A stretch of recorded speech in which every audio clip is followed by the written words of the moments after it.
जब जब इस युद्ध का जिक्र होगा तब तब उन भारतीय सेना के वीर योद्धाओं की अमर गाथाओं को याद किया जाएगा। उनका अदम्य शौर्य, पराक्रम और बलिदान आने वाली पीढ़ी के लिए प्रेरणा का और साहस का स्रोत बना रहेगा। इस युद्ध में हमने पाकिस्तान को ऐसी धूल चटाई कि दोबारा फिर उसने कभी पलटकर भारत की ओर हमला करने की हिम्मत नहीं जुटा पाई। भारतीय सेना के रणबांकुरों ने विषम परिस्थितियों में जिस वीरता का परिचय दिया, उसने इस युद्ध में भारत की विजय गाथा लिखी।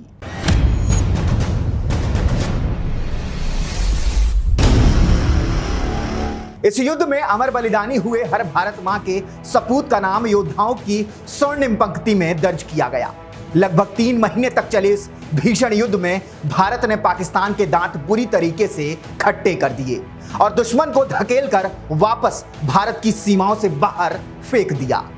कहते हैं युद्ध को युद्ध भूमि में लड़ने से पहले मनोभूमि में लड़ा जाता है, और ऐसा ही भारतवर्ष के हर एक जाबाज सैनिक ने किया।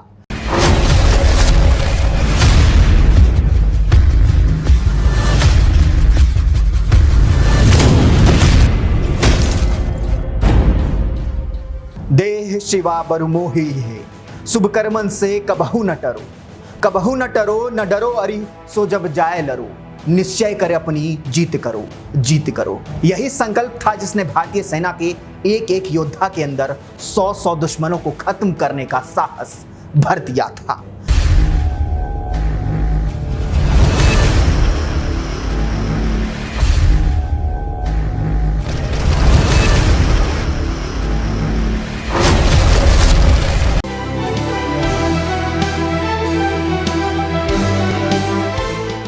आज कहानी ऐसे ही एक वीर की, जिसने न सिर्फ जंग के मैदान में जीत हासिल की, बल्कि अपनी मौत पर भी उसने विजय पाई।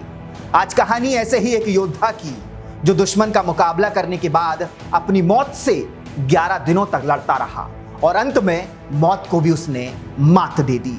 आज कहानी मां भारती के उस लाल की, जिसने गोली लगने के बाद भी अपने साथियों को कवर फायर दी, जिसने अपने शरीर पर लगी गोली चाकू से निकाली, जिंदा रहने के लिए जिंदा रहने की ऐसी जिद की कि प्यास लगने पर बर्फ को गला कर पी गया। घर पर उस सैनिक के बलिदान की खबर पहुंच गई, लेकिन फिर भी 11 दिन बाद एक शख्स बर्फीले पहाड़ों और पत्थरों के करीब 3 किलोमीटर रेंगते हुए भारतीय सेना के कैंप के बाहर पहुंचता है। उसे देख साथी जवान चौंक जाते हैं, सबकी आंखें फटी की फटी रह जाती हैं जब वो बुरी तरह घायल शख्स कहता है कि मैं नायक शत्रुघ्न सिंह हूं। ये वही जवान है जिन्हें सेना ने शहीद घोषित कर दिया था, लेकिन अब वो मौत के मुंह से लौट आया था। साल 1999, बिहार रेजिमेंट के नायक शत्रुघ्न सिंह, ये मूल रूप से बलिया जिले के दुधौला गांव के रहने वाले हैं। जब कारगिल में युद्ध छिड़ा, उस दौरान नायक शत्रुघ्न लेह में तैनात थे। तारीख थी 17 मई 1999। अभी नायक शत्रुघ्न छुट्टी लेकर घर जा ही रहे थे। वो लेह से श्रीनगर पहुंचे थे, तभी सूचना मिलती है कि कारगिल में पाक सैनिकों और मुजाहिदों ने बड़ी संख्या में घुसपैठ की है और नायक शत्रुघ्न की यूनिट को पाकिस्तानी सैनिकों को सीमा पार धकेलने को कहा गया है। इधर जब ये खबर नायक शत्रुघ्न को पता चली कि उनकी यूनिट जंग में जा रही है, तो वो खुद को रोक नहीं पाए। जिस दिन के लिए हर सैनिक अपने तन पर सेना की वर्दी पहनता है, वो दिन आ गया था। नायक शत्रुघ्न सिंह ने घर की ओर बढ़ रहे कदमों को रोका और चल दिए अपने कर्तव्य को निभाने कारगिल के युद्ध भूमि में। भारत मां को दुश्मन से आजाद कराने का प्रण लेकर वो बढ़ चले थे, सर पर कफन बांधकर। उन्होंने अपने unit commander colonel O P Yadav से कहा, साहब मुझे मेरी छुट्टी रद्द करानी है और जंग में शामिल होना है। कर्नल ने कहा, एक बार फिर सोच लो जवान। नायक शत्रुघ्न ने फिर से कहा, सोच लिया साहब, इसी दिन के लिए ये वर्दी पहनी थी। इसके बाद कर्नल ओपी यादव ने उनकी छुट्टी रद्द कर दी। 21 मई 1999, कारगिल का बटालिक सेक्टर। ये इलाका सामरिक दृष्टि से बहुत महत्वपूर्ण था। ये वो इलाका है जहां से लेह और श्रीनगर को जोड़ता है ये मार्ग, ये राष्ट्रीय मार्ग, और इसकी सुरक्षा बहुत जरूरी थी, वरना साथी सैनिकों तक गोला बारूद, खाना पीना, मेडिकल एड, हर तरीके से भारतीय सेना का अपने जवानों से एक तरीके से कट ऑफ हो जाता।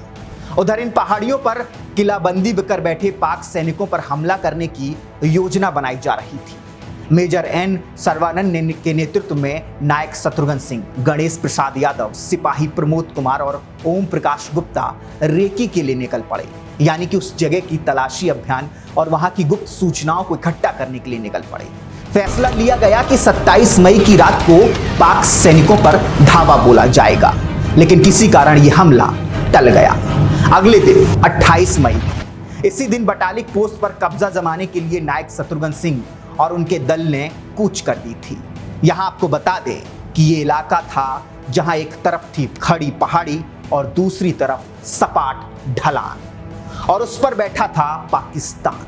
मतलब सामने से गए तो पाकिस्तानी सैनिक ऐसी पोजीशन में थे कि वो आपको सीधा सटीक आपके सिर में गोली दाग सकते थे, और पीछे थी सपाट चट्टान पर चढ़ना, मतलब मौत के मुंह में जाना। अगर गलती से भी ऊपर बैठा दुश्मन नीचे झांक कर देखेगा तो आप उसे साफ दिख जाएंगे, और वो ऊपर से गोली नहीं चलाएगा बल्कि एक पत्थर भी ढकेल देगा तो आपका खेल खत्म। फैसला लिया गया कि रात के अंधेरे में हमला किया जाएगा। अधिनायक शत्रुघ्न सिंह और उनके साथी पॉइंट 4268 को कैप्चर करने के लिए बढ़ ही रहे थे कि तभी अचानक से दुश्मन उनके ऊपर हैवी फायर खोल देता है। सैकड़ों गोलियां मौत बनकर बरस रही थी।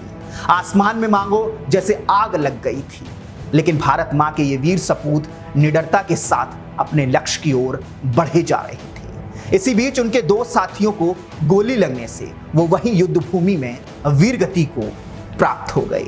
नायक शत्रुघ्न सिंह ने अपने दोनों साथियों के पार्थिव शरीर को सबसे पहले एक सुरक्षित स्थान पर पहुंचाया। वो गोलियों की बौछार के बीच ये सब कर रहे थे, कुछ भी किसी को समझ में नहीं आ रहा था। हर तरफ से गोलियां आ रही थी। इसी बीच एक गोली उनके पैर को चीरती हुई निकलती है। अब वो किसी भी तरह के का मूवमेंट करने में असमर्थ थे। उन्हें ऐसा लग रहा था जैसे उनके पैर अब हैं ही नहीं, लेकिन उनकी बंदूक अभी भी दुश्मन पर गोलियां बरसा रही थी। वो अपने साथियों को कवर फायर देने में लगे हुए थे। इसी बीच उन्होंने दो पाकिस्तानी मशीन गनों को अपनी गोलियों से शांत करा दिया और दो पाक सैनिकों को वहीं मार गिराया, जो उनके साथियों पर लगातार गोलियां बरसा रहे थे। नायक शत्रुघ्न सिंह ने दूसरे साथियों के साथ सुरक्षा में जाने से इनकार कर दिया था, क्योंकि उन्हें लगा कि वो चलने में असमर्थ हैं और वो अपने साथियों की सुरक्षा को खतरे में डाल देंगे। एक एक कर नायक शत्रुघ्न सिंह के सभी साथी इस युद्ध में लड़ते लड़ते वीरता के साथ वीरगति को प्राप्त हो गए। इधर भारतीय सेना को बाकी जवानों के पार्थिव शरीर मिल गए, लेकिन नायक शत्रुघ्न सिंह का कोई भी अता पता नहीं चला। सबको लगा कि इतनी भीषण गोलाबारी में किसी का बच पाना असंभव है, और बच भी गए तो इतने दिन में भूख से जान चली ही जाएगी। और फिर यही सोचते हुए सेना के बड़े अधिकारियों ने नायक शत्रुघ्न के घर उनके बलिदानी होने की सूचना पहुंचा दी। इधर घर पर शोक की लहर दौड़ गई, लेकिन नियति को कुछ और ही मंजूर था। नायक शत्रुघ्न सिंह ने दुश्मन से महज 100 मीटर दूर भोजन और पानी के बिना खुद को जिंदा रखा हुआ था। बर्फीली चोटी पर जहां हर सेकंड गोली और बम की आवाजें दिल दहला रही थी, शत्रुघ्न लगभग बेहोशी की हालत में वहां कई दिनों तक पड़े रहे। अगले दिन होश आया तो खुद को भारतीय और पाकिस्तानी सेना के बीच बर्फ में फंसा हुआ पाया। उन्होंने पैर में लगी गोली को चाकू से निकाला और खून रोकने के लिए कपड़ा वहां टाइट बांध दिया। पास के किट बैग में थोड़े ड्राई फ्रूट्स और चॉकलेट थे, जिसके सहारे वो भूख से लड़ते रहे। प्यास लगी तो कपड़े को बर्फ से भिगो दिया और उसे चूस कर गला तर किया। इस बीच 3 दिन बीत गए। पाक सैनिक एक दिन उनके करीब पहुंच रहे थे, तभी शत्रुघ्न सिंह ने हिम्मत जुटाई और अपनी मशीन गन से गोलियों की बौछार कर दी, जिसमें पाकिस्तानी सैनिक अब्दुल्ला आयूब मारा गया। इसने शत्रुघ्न को हिम्मत दी और उन्होंने वापस भारतीय कैंप में लौटने का फैसला लिया। बर्फ और पत्थरों पर करीब 3 किलोमीटर तक रेंगते हुए वो 11 दिनों बाद भारतीय सेना के पोस्ट पर वापस लौट आए। इसके बाद उन्हें तुरंत सेना ने हेलीकॉप्टर से बेस अस्पताल पहुंचाया, जहां उनका उपचार किया गया। महीनों लगे उनकी हालत सुधरने में, लेकिन एक बार फिर वो अपने पैरों पर खड़े हो गए और आज सूबेदार मेजर के पद पर अपनी सेवाएं भारतीय सेना में दे रहे हैं। नायक शत्रुघ्न सिंह ने दुश्मन के सामने दुर्लभ साहस, विशिष्ट वीरता, असाधारण प्रेरणा का परिचय दिया। उनके अदम्य शौर्य पराक्रम के लिए उन्हें वीर चक्र से सम्मानित किया गया। वाकई में ऐसे वीरों को पाकर भारतवर्ष का कण कण धन्य हो जाता है। नायक शत्रुघ्न सिंह की वीरता को हम बारंबार नमन करते हैं। और ये थी कहानी एक वीर योद्धा की, जिसने ना जंग में हार मानी और ना ही मौत से हार मानी।